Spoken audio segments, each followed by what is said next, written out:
French దేశానికి, Soviet యూనియన్కి యుద్ధం జరుగుతున్నప్పుడు ఫ్రెంచ్ సైన్యాధిపతి గుండెల్లో రష్యా వాని యొక్క తోట దిగింది. ఆ బుల్లెట్ దిగినప్పుడు ఆ బుల్లెట్ని తీస్తున్నారు. అక్కడ రష్యా ముద్రలు ఉంటాయి, కమ్యూనిస్ట్ ముద్రలు. ఆ సైన్యాధిపతి ఏమంటాడో తెలుసా? ఇంకా లోతుగా కట్ చేయి, నా యొక్క చక్రవర్తి పేరు ఉంటుంది. అనేక మంది కవులు రాసిన మాటల్లో నా హృదయాన్ని లోతుగా తవ్వు, ఇటలీ పటం కనబడుతుంది. లోతుగా కోయి, ఇండియా పటం కనబడుతుంది. ఇప్పుడు నేను అడుగుతున్నాను, నీ హృదయాన్ని లోతుగా కోస్తే ఏమి కనబడుతుంది? నాకేం కనబడుతుందో తెలుసా? నజరేయుడైన యేసు, నజరేయుడైన యేసు. ఆ నామము నన్ను బలపరుస్తుంది.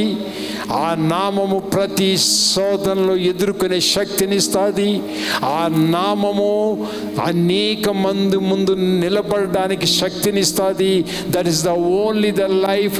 ఆ నామములోనే నేను పరలోకానికి వెళ్తాను, నిత్య జీవంలోకి వెళ్తాను. అందుకే ఆ నూతన నామం యేసు నామాన్ని కలిగి వెళ్దాం. యేసయ్యని హృదయంలో స్వీకరించు.